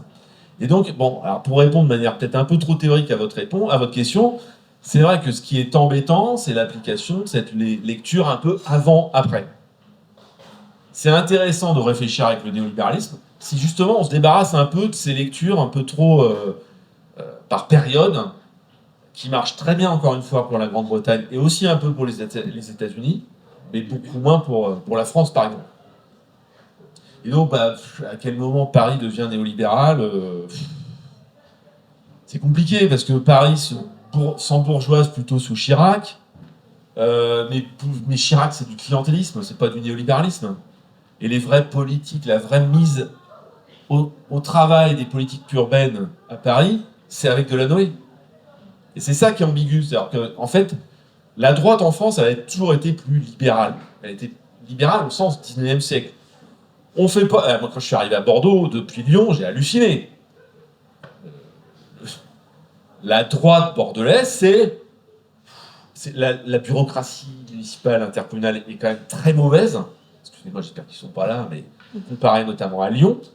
Et surtout, il n'y a pas un pouvoir politique qui a pris l'habitude de mettre au service cette bureaucratie municipale et intercommunale au service d'un projet de ville. Non, ils sont plan-plan. Les élus, ils bossent de lundi à jeudi, puis le jeudi soir, ils s'en vont sur le bassin dans leur villégiature. La maîtrise d'ouvrage sur les agences, les SEM, les structures satellites du gouvernement municipal qu'on trouve partout ailleurs, on va pas trop mettre son nez là-dedans, il y a plus de coups à prendre. Donc, il n'y a pas de mise au service, il n'y a pas de mise au travail. Voilà. Et quand on regarde Lyon à côté, alors Lyon, effectivement, ça a été plutôt initié par la droite. Mais quand on regarde Gérard Collomb, lui, il a bossé ses services, et le Grand Lyon était au service d'un projet, être dans le top 15 des villes européennes, et toutes les politiques urbaines devaient servir à ça. Mais ça n'empêchait pas de lui, Gérard Collomb, avant même la loi SRU renforcée, consistant à mettre 25% et non plus 20%, d'avoir anticipé ça. Donc c'est toujours plus ambigu qu'on le croit. Gérard Collomb a été c'est souvent les maires de gauche en France, les grands maires bâtisseurs, et qui à un moment donné prennent en charge le positionnement de leur ville dans la compétition territoriale européenne. C'est qui? C'est Georges Frêche à Montpellier, c'est Edmond Hervé à Rennes. Peut-être que vous êtes tous parisiens, vous ne connaissez pas la province, c'est des noms complètement inconnus pour vous. C'est Jean-Marc Ayrault à Nantes, c'est Gérard Collomb, et c'est pas des maires de droite, quoi. Bon, et on dit, alors, est-ce que c'est eux les néolibéraux? Oui, dans un sens, parce qu'effectivement, là, ils ont un vrai projet de mise en compétition, de positionnement, mais il faut bien voir d'où ils viennent, ces gens-là. En fait, ces élus-là, ils ont grandi dans les années 70, dans une phase de crise urbaine, et dans une configuration où l'État ne savait plus quoi faire pour les villes. Moi, je viens de Nantes, 86, fermeture des chantiers navals, tout le monde se dit, mais qu'est-ce qu'on va devenir? Aujourd'hui, les gens ont l'impression que Nantes, c'est une ville gentrifiée, hyper arrogante, voilà. Mais c'était un trou à rats, on ne savait pas ce qu'on allait devenir après la fermeture des chantiers navals. Donc il fallait des élus qui disent, qu'est-ce qu'on fait? Comment on se positionne? Qu'est-ce qu'on fait valoir à l'extérieur dans un contexte où l'État ne sait plus ou ne veut plus nous aider? Et n'a plus... Parce que voilà, l'État, dans les années 60, il disait, toi, Marseille, tu vas devenir un port de réception des hydrocarbures. Toi, à Rennes, tu vas recevoir l'industrie automobile déconcentrée. Et l'État avait une vision pour les territoires. À partir des années 70-80, ça ne marche plus, il ne sait plus comment faire. Donc ces élus, là, ils vont se dire, avec quoi? Qu'est-ce qu'on va faire? Jean-Marc Ayrault, il dit, on va tenter de parler de la culture. Voilà. Et ce pari de la culture, il va tellement bien fonctionner que Nantes va se gentrifier, va attirer des touristes. Imaginez, touristes à Nantes, pas dans la chanson de Barbara qu'on aurait pensé à ça. Mais voilà, mais ça, c'était pas dit, c'était pas donné. Donc moi, ce que je dis souvent, c'est qu'il faut peut-être faire attention à ne pas confondre entrepreneurialisme, c'est-à-dire cette idée qu'à un moment des maires se disent faut faire des trucs, et les maires et leurs équipes, faut mettre au travail l'administration pour avoir un projet de territoire et le mettre en œuvre. Et autre chose qui est le néolibéralisme, qui est une pensée un peu ancrée dans une espèce de darwinisme social où voilà, on dit qu'on veut plus des pauvres en ville. Bon, voilà. Les maires dont je parle, c'est pas qu'ils voulaient plus des pauvres en ville. Ils constatent qu'aujourd'hui les pauvres peuvent plus se maintenir en ville. Mais en fait, ils sont victimes du succès des politiques urbaines qu'ils ont mis en œuvre avant et qui n'étaient pas pensées pour ça. Et donc concrètement, je n'arrive pas trop à comprendre, enfin je pense que j'ai compris, mais est-ce que c'est grave ce qui est en train de se passer là? Et est-ce que c'est quelque chose sur lequel il faut vraiment qu'on fasse parce que c'est pas vraiment. Mais parce que c'est pas mon boulot, moi je suis pas un gourou, je suis pas un militant, voilà, moi je regarde et j'essaie de comprendre. Bon, et je pense que déjà pour savoir si vous avez envie d'agir, si vous voulez faire de la politique, c'est très bien, il faut déjà comprendre ce qui se passe et savoir ce qu'il faut cibler. Et justement, alors, peut-être pour répondre un peu à votre question, je trouve que je vais faire mon vieux con. Je trouve que chez parfois les jeunes, bon, voilà, le jeune, il fait du présentisme. La vision qu'il a de l'histoire, elle se limite parfois à ce qui s'est passé depuis sa naissance. C'est normal, tout le monde fait ça. Et puis en fait, c'est en vieillissant qu'on acquiert un peu plus de culture. Bon, mais qu'on perd son énergie politique aussi, c'est compliqué. Bon, bref. Et donc, je pense que parfois, dans les mouvements qu'on voit aujourd'hui, qui, par exemple, essayent de se battre contre la gentrification, qui essayent de se battre contre les grands projets inutiles. Il y a un côté un petit peu, parfois un peu moraliste, et qui pense que les élus qui ont porté ça ont souhaité les effets sociaux, urbains, économiques que leurs politiques ont créés. Bon, par exemple, c'est le cas de la gentrification. Certes, vous avez des villes dont les centres se gentrifient. Et certes, c'est clair que les politiques urbaines ont pu contribuer à ça. Mais ce qu'il faut bien avoir en tête, c'est que les politiques urbaines qui ont pu contribuer en partie à la gentrification sont des politiques urbaines qui, souvent, au départ, voulaient sauver le patrimoine architectural urbain des centres-villes et maintenir une présence populaire dans les centres-villes. À Bordeaux, il y a un cas très intéressant d'une société d'économie mixte liée à la ville qui s'appelle InCité, qui a été spécialisée à partir des années 90 sur la réhabilitation des quartiers centraux de Bordeaux. Et donc elle fait ce que font toutes les structures de ce type-là, elles font des PIG, des programmes d'intérêt généraux, de la résorption de l'habitat insalubre, enfin il y a tout un tas de dispositifs qui consistent en gros à faire quoi?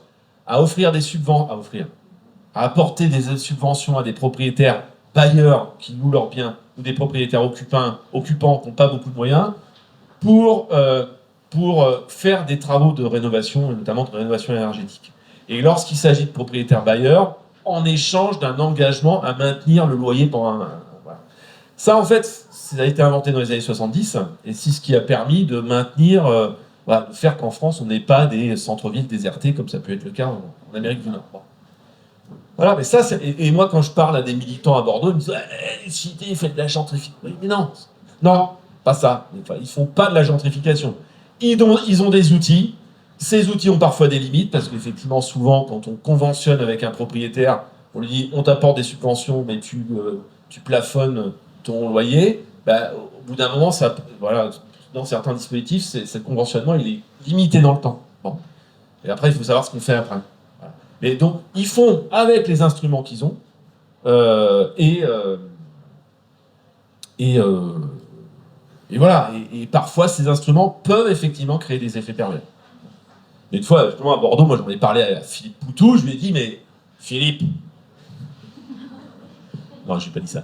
Je lui ai dit, mettez votre nez dans le fonctionnement de ces structures-là.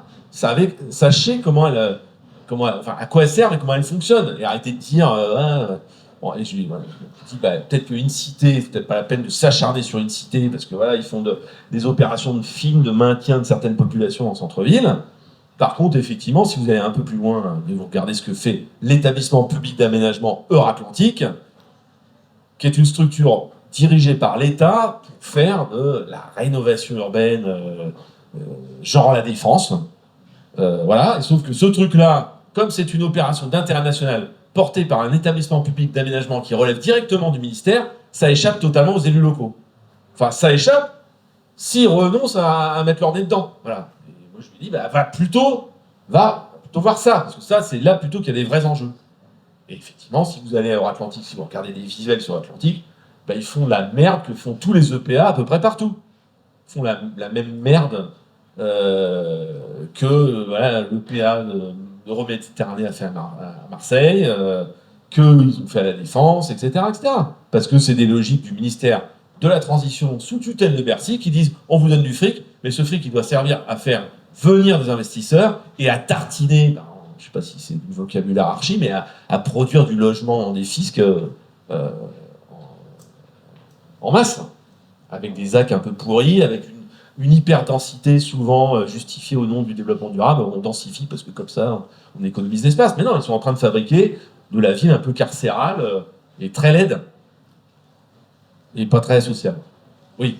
Je reviens sur l'exemple de l'ANRU parce que justement, moi j'avais l'impression que c'était un exemple assez parlant dans le cadre de la vie néolibérale parce que d'après ce que j'ai compris, la vie néolibérale ce serait l'État garant de la libéralisation.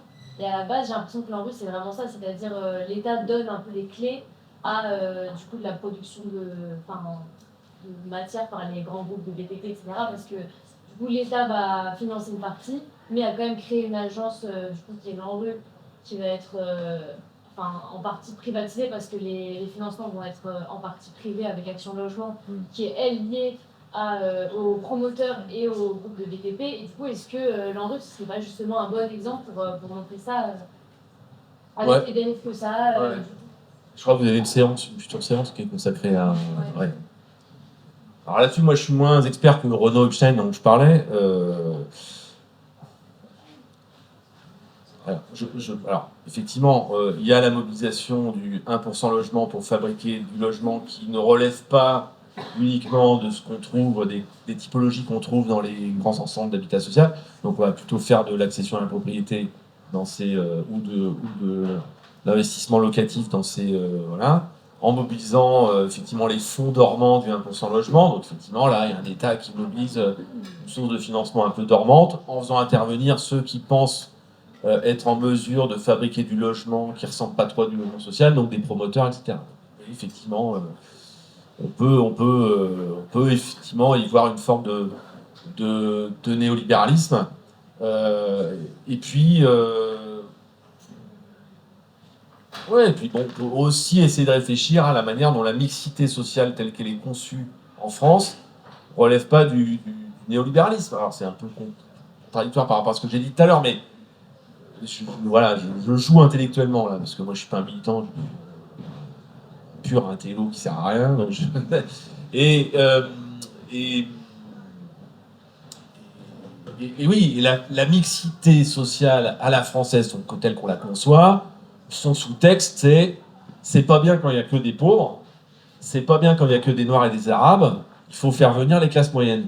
Et c'est les classes moyennes qui vont civiliser, qui vont montrer aux classes populaires les bons comportements d'habitat et de comportement en ville.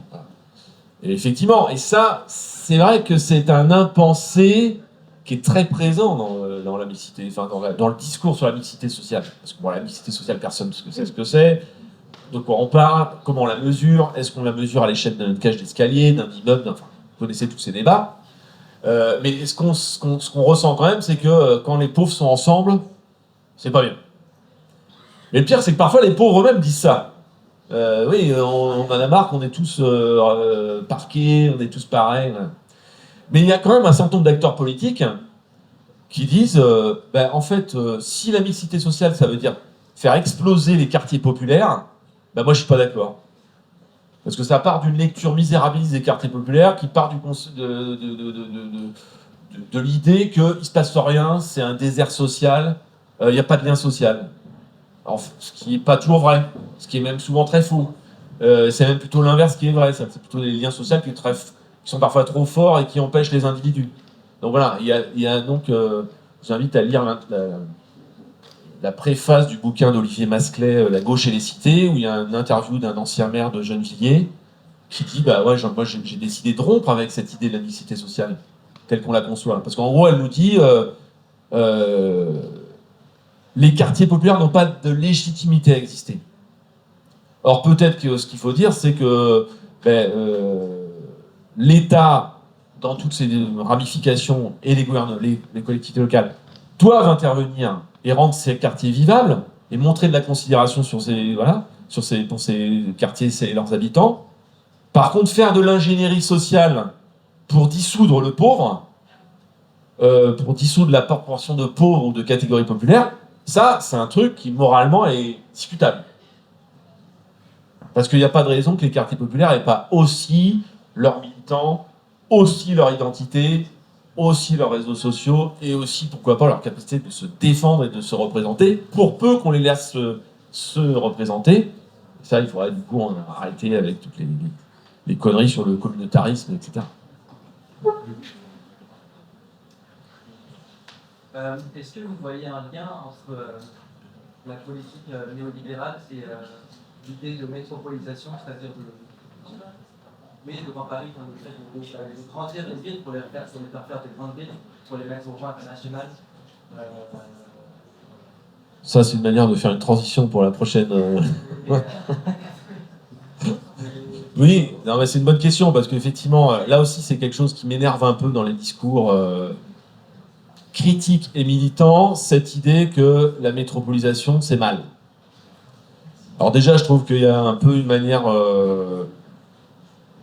d'être un peu pollué par tous les discours de géographes, enfin de pseudo-géographes comme Christophe Guilluy sur la France périphérique, sur cette arrogance des métropoles qui laisserait de côté ce pays blanc, de petits blancs, old school, abandonné par la gauche, enfin tout ce que raconte Christophe Guilluy sur la... Bon.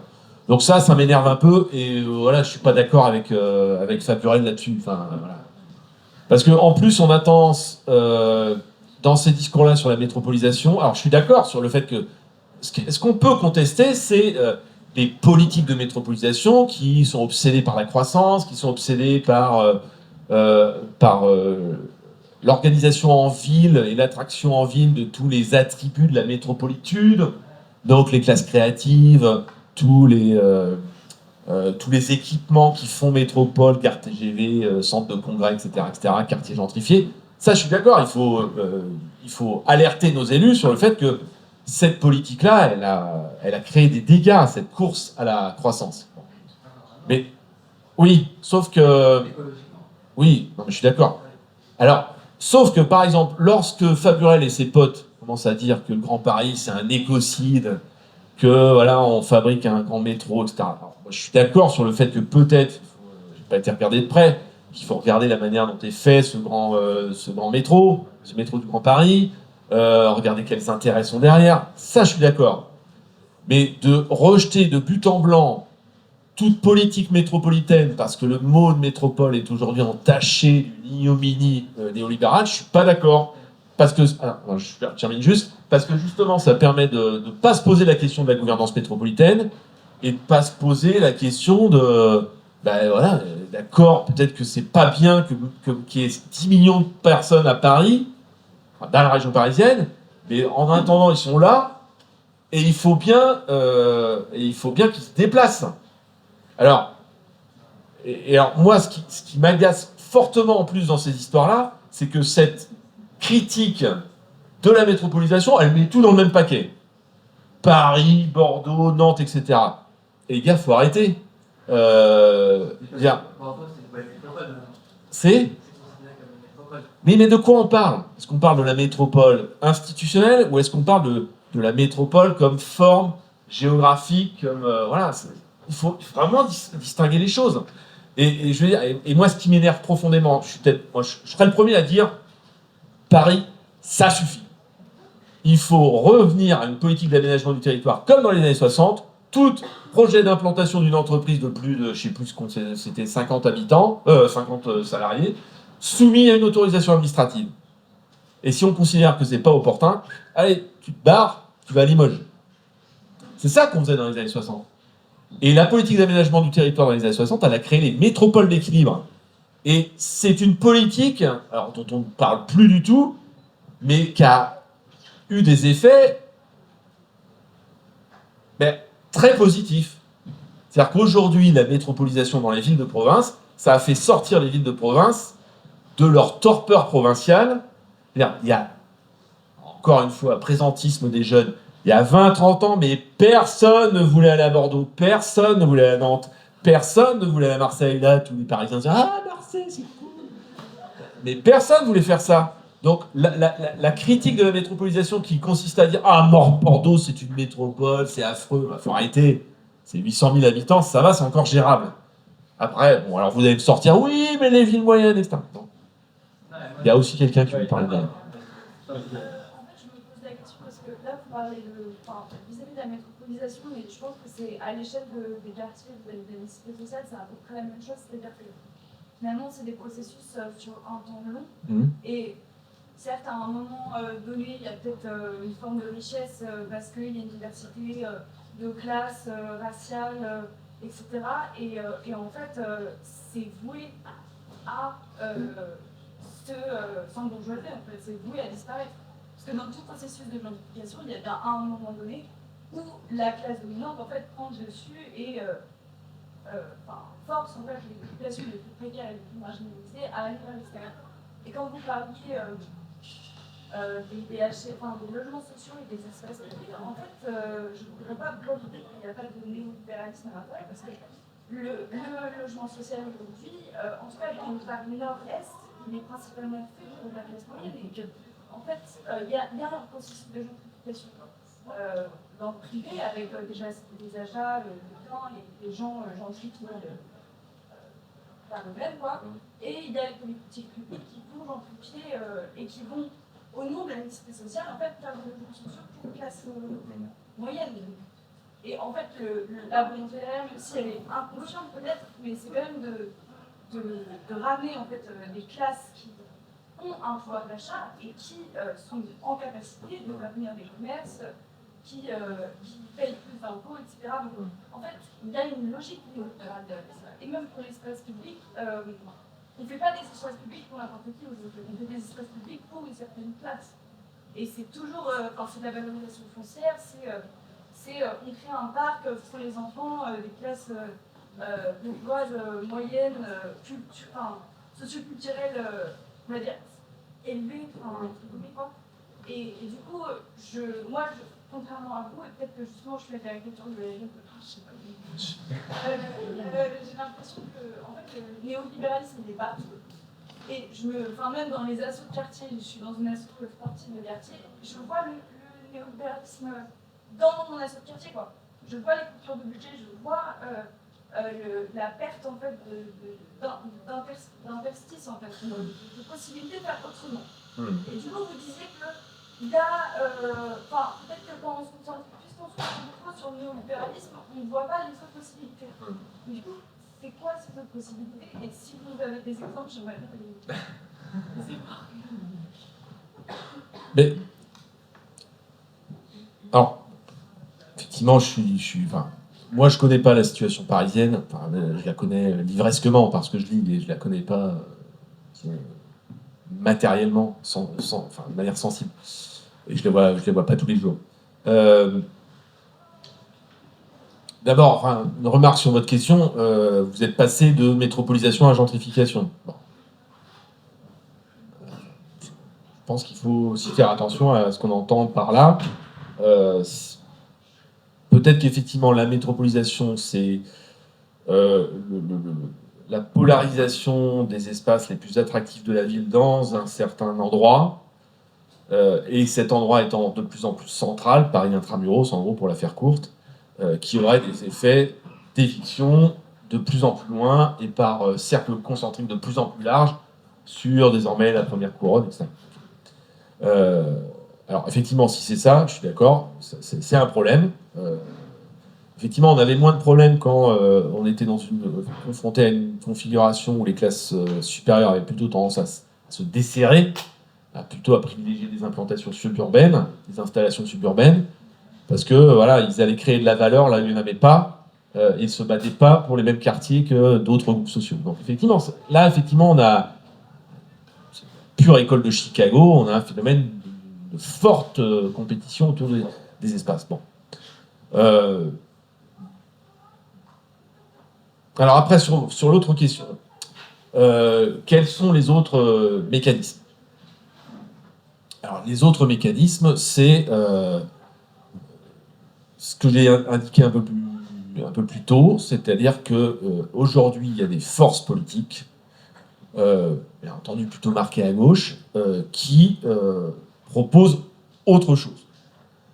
Il y a plus en plus de villes, enfin plus en plus, en tout cas il y a des villes en France, il y a des maires, il y a des élus qui en gros disent, par exemple ce que je disais tout à l'heure, c'est-à-dire arrêtons avec ce discours sur la mixité sociale qui est porteur d'un discours effectivement un peu néolibéral de stigmatisation des pratiques des catégories populaires. Voilà. Ceci dit en passant, je ne suis pas sûr qu'il ait fallu attendre le néolibéralisme pour avoir ça. Parce que ce que raconte très bien Olivier Masclet dans La gauche et les cités, c'est qu'en fait, très tôt, les communistes ne veulent pas recevoir dans le logement social les minorités ethniques, les communistes de la banlieue rouge, de la ceinture rouge parisienne, et lorsque ces immigrés sont installés, les maintiennent à distance du pouvoir. Je ne suis pas sûr qu'il y ait beaucoup de néolibéralisme dans ça, il y a du racisme, tout simplement. Hein. Posture coloniale qu'on a retrouvée même au sein de la gauche. Bon, voilà. Et donc ça ne date pas du néolibéralisme, ces questions-là. Bon. Et aujourd'hui, il y a quand même un aggiornamento, me semble-t-il, dans la pensée à gauche, alors, qui se manifeste peut-être par des signaux très faibles, mais il y a quand même un certain nombre d'édiles qui se disent, bah oui, on a peut-être fait des conneries à miser sur la compétition, la compétitivité, etc., l'attractivité. Le maire écolo de Bordeaux a refusé un équipement culturel proposé par l'État parce qu'il a dit « j'en ai marre de la métropole attractive, je préfère que cet équipement culturel, alors c'était un musée du dessin de presse, aille dans une ville moyenne qui en a plus besoin. » Bon, c'est peut-être un signe parmi d'autres, un signe faible, anodin, dérisoire, mais ça veut dire qu'il est en train de se créer quelque chose maintenant. Même les maires socialistes, une partie du PS, alors il y a tout le PS, Delga, Rousset, qui n'est pas là-dedans, mais il y a quand même une partie du PS qui se rend compte que l'obsession pour les emplois s'est traduite par une obsession pour le développement économique et a produit des effets de concentration dans les métropoles. Bon. Est-ce que l'écologie politique est une pensée alternative au néolibéralisme? Question très très vaste. Un peu, au sens où effectivement les maires écolos disent basta avec les grands projets inutiles, basta avec l'attractivité. Le problème de ces maires écolos, c'est qu'ils disent on va congeler la ville, on va la figer, fini avec l'urbanisation, fini avec la bétonisation, on ne construit plus. Le problème de ces stratégies-là, c'est que, bon, bah d'accord, on ne construit plus. Qu'est-ce qu'on fait des gens qui ont besoin de se loger? Bon. Voilà, donc, bon, mais dans l'écologie urbaine et dans l'écologie politique, il y a des morceaux qu'on potentiellement on peut mobiliser. Dans l'économie sociale et solidaire, il y a des visions sur la manière dont la ville peut ne pas être uniquement un lieu de consommation et de production pour le profit, mais un lieu où on consomme et on produit différemment. Bon, c'est des bribes, c'est des signaux faibles. Mais si on ne parle que de ce qui va mal, mais c'est bien de parler de ce qui va mal. Encore faut-il se mettre d'accord sur ce qui va mal. Comment on l'explique? Mais on risque d'invisibiliser ces signaux faibles et pas de pas travailler à ça. Il y a le municipalisme. Alors en France, on est resté complètement à côté de ça. Mais il y a quand même dans les villes espagnoles, à certaines époques, dans un certain nombre de villes américaines, britanniques, un mouvement qui réfléchit à toutes ces questions qu'on vient d'évoquer, aux nouvelles formes de production, mais aussi aux nouvelles formes de gestion, à créer des formes de solidarité entre territoires qui essayent de contourner les logiques de la concurrence. Voilà. Donc il y a plein de micro-signaux éclatés, etc. Mais effectivement, je suis d'accord, une fois un géographe, Eric Swingedou, disait, en gros, comme idéologie structurée aujourd'hui, il y a le néolibéralisme, il y a le communisme, et il y a le fondamentalisme religieux. Le développement durable et l'écologie urbaine, aujourd'hui, ne constituent pas un programme politique articulé qui permette de trouver des solutions, une matrice qui génère des solutions pour nos problèmes. Bon. Alors effectivement, il y a peut-être ça qu'il faut travailler. Et je pense que justement, si on passe notre temps à rechercher des signes de néolibéralisme un peu partout, on risque de ne pas s'en sortir. Et puis, autre chose. Je pense qu'à un moment, ce que vous disiez là sur le royaume de quartier, vous avez l'impression que les gens sont habités par un virus néolibéral, mais à un moment donné, il faut simplement leur dire que ces gens, ils sont de droite. Ils ne sont pas forcément néolibérales, ils sont de droite. Il y avait une fois un très joli documentaire sur la famine en Irlande, et qui disait qu'en fait, l'idéologie des élites britanniques qui avaient conduit à affamer l'Irlande, elle était portée par le libéralisme économique, le racisme et le providentialisme. En gros, si les Irlandais crèvent de faim après la crise de la patate, c'est parce qu'ils sont voués à crever, quoi, parce que c'est leur destin en tant que rebut de la société. Voilà. Et en gros, ces trois éléments-là, providentialisme, racisme et libéralisme foncier, ça constitue une bonne part de l'idéologie de droite. Et je suis pas sûr qu'on ait forcément toujours besoin d'utiliser le néolibéralisme pour voilà. Sauf à dire, voilà, quand les gens sont de gauche et néolibéraux, il faut leur dire qu'ils sont de droite. Les catégories de gauche et de droite, c'est encore mon côté vieux con, ça fonctionne encore assez bien. Alors, effectivement, on me dit, ouais, mais Manuel Valls, il dit qu'il est de gauche. Mais non, il dit qu'il est de gauche, mais il n'est pas de gauche. Il faut arrêter de penser que la catégorie de droite et de gauche, ça appartient à des partis, à des formations politiques. Non, le Parti socialiste a été à une époque un parti de droite, il l'a été beaucoup moins dans les années 70, il est en train de le redevenir. Je pense que ça va être la dernière, parce que S'il y a quelqu'un d'autre qui veut poser une question. Est-ce qu'il y a quelqu'un qui n'a pas parlé, qui voulait poser une question?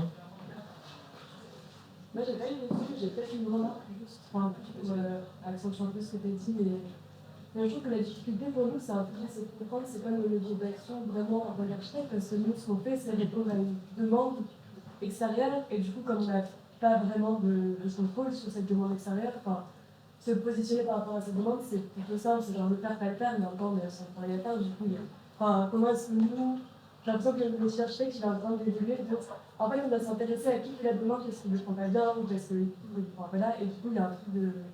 peut-être que c'est un métier qui est en train d'évoluer là-dessus, mais c'est hyper dur pour nous qui ne sommes pas du tout formés à ça, qu'on est formés à répondre à une demande, de se dire, en fait, il faut regarder en amont et analyser tout ça pour se positionner. Je trouve que c'est extrêmement complexe, mais en même temps, je vous remercie beaucoup parce que ça ouvre tout un panorama de nouvelles questions et des nouveaux sources, d'apprendre tout ça, mais en même temps, c'est aussi hyper perturbant et voilà. Moi, je pense que vous, architectes, mais comme d'autres acteurs de la production de matériel de la vie, vous développerez dans votre pratique des connaissances que moi je n'ai pas, par exemple, et que beaucoup de sociologues urbains, de gens qui travaillent sur les sciences sociales de la ville n'ont pas, quoi. Parce que vous allez être confronté à la fois, si vous travaillez pour des projets privés, disons, pour des promoteurs, vous allez être confronté à la logique du promoteur. J'ai jamais trouvé plus habile décodeur des logiques des promoteurs, et donc des logiques du capitaliste urbain par essence, qu'un architecte. Moi, quand j'apprends énormément de choses, quand je parle avec des architectes, ils m'expliquent que, à un moment donné, les élus ont beau dire on va faire de l'urbanisme négocié, et pour nous élus, ça veut dire qu'on va imposer des choses aux promoteurs en termes de surface, de logement traversant, de hauteur sous plafond, de taille de balcon, etc. Et puis en fait, à un moment donné, ils sont lâchés en pleine nature par l'élu face au promoteur, et le promoteur a sa marge à faire, et s'il n'est pas défendu par l'archi qui a des choses à opposer à l'élu, il va se faire bouffer tout cru. Voilà. Et vous les archis, parce que, enfin, certaines familles d'archis qui sont confrontées à ces bêtes-là, ben, vous savez comment ça se passe. Vous savez concrètement, en fait, comment ça se fabrique la victoire, les logiques du profit immobilier sur la qualité de la ville. C'est pour ça que vous préférez travailler pour faire du logement social, parce que c'est généralement là qu'on a un peu plus de liberté et de la possibilité de faire de la qualité. Mais vous aurez ce savoir-là. Et ce savoir-là, à un moment donné, il faut le théoriser. Pourquoi le promoteur il fonctionne comme ça? Qu'est-ce qui fait que l'élu n'est pas capable de défendre contre le promoteur? Qu'est-ce qui fait que l'élu est lui-même désarmé vis-à-vis du promoteur? Tout simplement parce qu'il n'a pas beaucoup d'autres leviers de négociation que la maîtrise du sol. Voilà. Comment se fait-il que voilà, un EPA fabrique de l'architecture assez médiocre en chaîne? Parce qu'un EPA il est soumis à des objectifs de rendement qui lui sont fixés par la tutelle des tutelles qui est Bercy, quoi. Et ça, moi, je l'ai appris de gens, je l'ai appris d'archi, je l'ai appris voilà. Moi, je me rappelle très bien sur un autre projet urbain bordelais assez médiocre, les bassins à flot. Comment, voilà, les archis essayaient d'imposer des choses sur la taille des balcons, sur la hauteur sous plafond, sur les logements traversants, sauf qu'ils étaient confrontés aux exigences des promoteurs. Et il y avait beau avoir un architecte en chef, Nicolas Michelin, qui disait je suis garant de la qualité urbaine. En fait, il n'a rien garanti du tout, il n'a rien négocié du tout. Ils se sont fait tous bouffer tout cru, parce que derrière, il y avait un élu qui avait aucune envie de spolier la propriété privée incarnée par le promoteur.